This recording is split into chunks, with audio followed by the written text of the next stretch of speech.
Hey guys, welcome back to Aloe and Clover. So today we are going to be talking about how to make your children literate. Obviously, my disclaimer is I am not a reading specialist. I am not a literacy specialist. I do have some experience teaching. However, this is just from my experience being a mom, and I hope that it's helpful to you guys.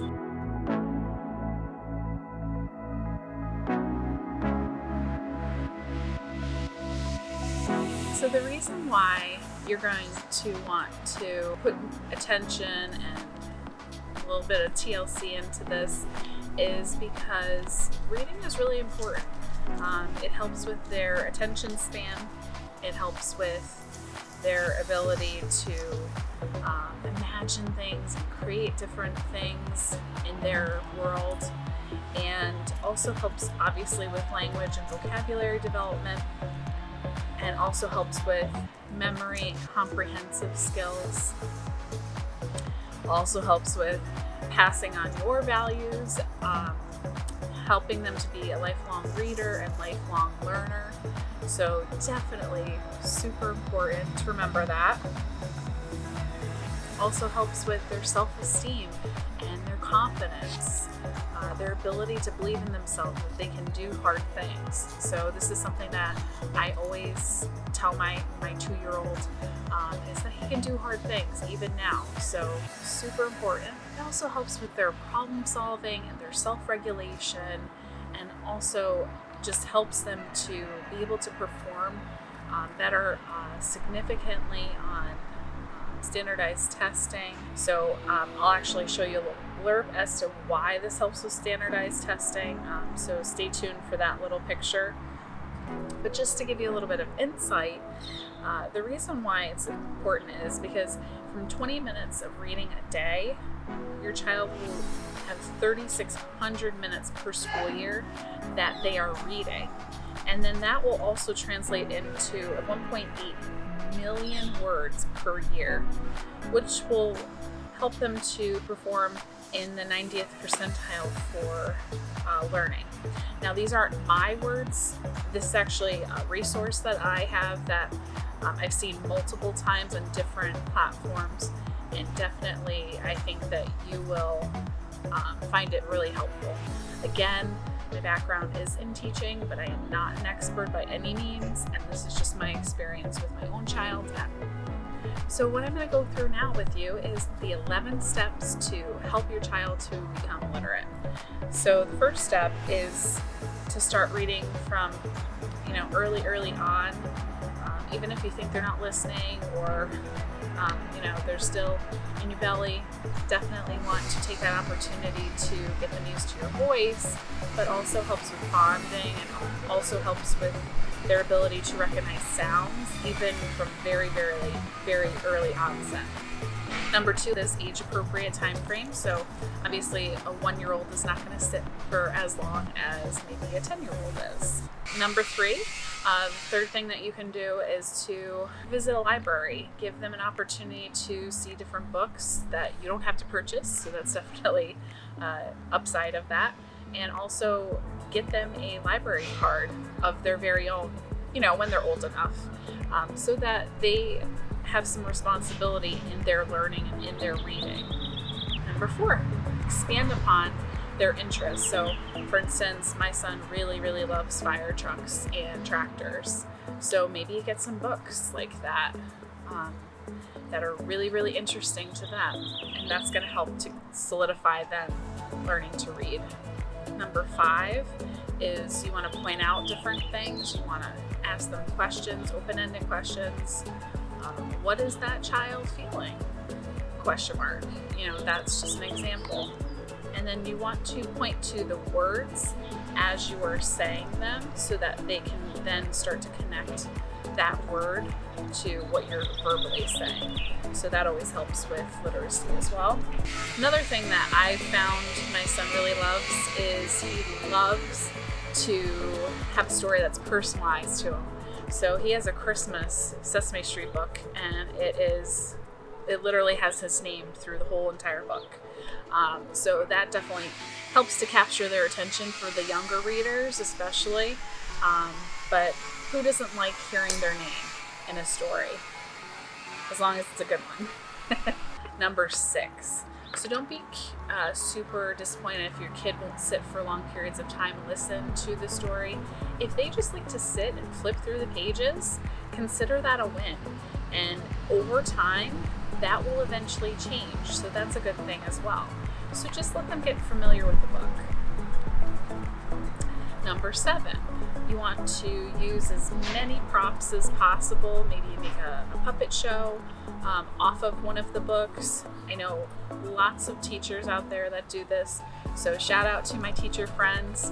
And I do think that this is a great opportunity to expand on a story from a book with puppets and play and maybe even flashlights. Usborne has great Shine a Light series where you can actually use the flashlight and shine it behind the book, and it helps to capture what's behind it. Number 8, start a family or community book club. So this is something I actually really want to do, and I know it's totally nerdy, and that's what I love about it. But maybe you start a community book club. Maybe it's with your neighbors. This also helps to create community bonds, so that's always a good thing. The other thing you might want to do is have your kid read a story from a book into a movie critic. Maybe there's a book that was turned into a movie, and they are going to critique how well it translated from a book to a movie. So that's a great way to create connections, and also helps with your bonding, again, with your children. Maybe you do a book marathon. So how many books can you read in a month with your kids and see who gets the most books?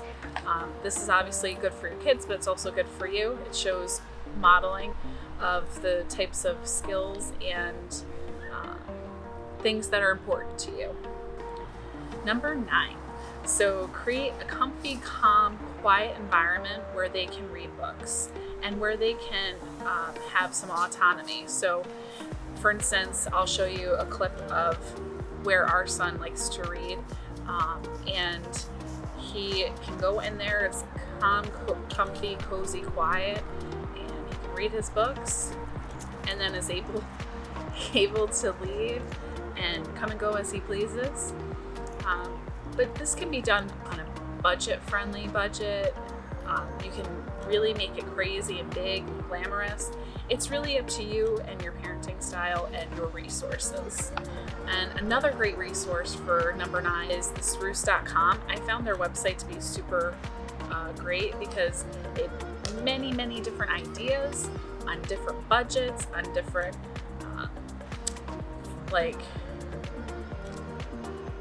different layouts to your house, those types of things. So that's definitely something that you want to check out. And as you're kind of creating this calm environment, you want to keep in mind sight, smell, sounds. So maybe put on some very calming music, instrumental music. Maybe you like classical music that is supposed to be shown to help increase your ability to retain information and to help keep you focused. So the other thing is sight. Obviously, creating the comfy environment is important, but also don't forget smell. So maybe you diffuse your favorite smell, or your favorite candle, so that your family has this great smell as they're reading your books. The better, the more involved, the better. Number 10. So have books everywhere in your house, and not even just your house, your car too. For us, we have books in pretty much every single room in the house, so that if he's ever in the mood to read, we can read it right there. We don't have to go upstairs to read it, or to go to this area or that area. So that's really important, because then it shows that's the focal point. You want to keep reading positive. You don't want to make it a punishment. If you don't listen to me, you're going to have to go read a book for 10 minutes. That's kind of creating a negative on something that you want to be something that you want to create a positive on. So just keep that in mind as well. I know as parents have lots of things tugging at us, so do this, do that, but that's something that I would encourage you to do, is to try and keep it positive. This is just a little thing that you can do if you have a small space, because I do love doing DIY stuff. Also, I'll be doing videos. My next video will probably be DIY and small space solutions, so make sure to tune in, and if you haven't subscribed already, please make sure to subscribe to my channel so you don't miss it. But the small space solutions, you want to use maybe the vertical space in your house. So maybe you hang some baskets on the wall. Maybe it's a file holder. Get creative. Go to the dollar store and see what kinds of options they have there if you're on a tight budget. You don't have to have a big budget to instill a love of reading to your kids. There's so many resources. So number 11, if you're a busy bee, if you have a busy bee and you want to keep them physically active, but you also want to instill reading in them, this is a great idea for you. So for instance, my son loves the book Going on a Bear Hunt. So maybe when I'm reading this book to him, as I'm saying, can't go over it, he's trying to go over something. Can't go under it, and you're trying to go under it. So those are ways to incorporate physical activity into reading a book. Or every time a kid hears a specific word like run, they're running in place. Or crawl, they're crawling on the ground. So those are great ways to incorporate physical activity into reading. And I'm a former PE teacher. That was something that I used to do with my students. I used to love doing that because it was a way to incorporate other subjects into physical education and help strengthen those connections. The last thing I'm going to talk about is you want to make sure that your kid is having fun. That is the number one thing. Maybe I should have made that my number one, is to have fun. Make sure that they're enjoying themselves, because if they enjoy it, they will stick with it. My dad, when I was growing up, loved to read, but make sure that if it's important to you, you will make it a priority to instill that in your kid. So if it's important to you, then definitely try these steps out. The last thing I want to encourage you with is some resources. So, and I'm not a consultant, this is not an ad, this is just me as a mom telling you what I use as different ways to include reading and literacy into my everyday life with my own son. So access to books, some options are Usborne books, great high quality books that you can get from anyone that is a consultant. If you need a consultant, reach out to me and I will put you in touch with one. I do know a personal consultant. I don't get any commissions off of it. And again, this is not an ad, but I do love their books, so I will show you some options with that. The other thing is too, if you're local to the upstate New York area near Albany, they have the Second Look bookstore that you can take a look at. They offer used books for discounted prices that honestly you wouldn't know are used. So definitely a good option for you too.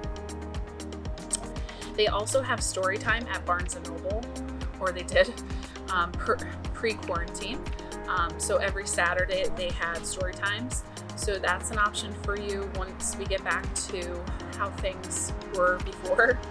And the last thing I want to say is check out this resource. This is a new resource for me, but I really liked their website. Read conmigo.org. It's a bilingual reading website, and they offer free resources, which I just signed up for myself. So definitely check it out and let me know if it was helpful or not. And the last thing I want to talk about is Dolly Parton's Dolly Parton's Imagination Library. So this is Dolly Parton. You know who she is. She's known for her big personality, and she her passion is to create literacy in children who come from lower income budgets. So they offer free books to them. Check your area though to make sure it's available in that area, but if it is, it's another way to get books to your kid for free. And I definitely love her mission and hope to see that program expand. So yeah. Alright, so that's all I have for you guys today. I hope it wasn't too much of a mouthful, because it was for me. It was a lot of talking. But I wanted to thank you guys for subscribing to my channel and also supporting me. If you haven't already, please do subscribe so that when I do my next videos, you'll get a notification via YouTube, and it will tell you that I posted my new video. And I hope to see you next time. So this is Aloe and Clover. Have a great day, guys. Bye.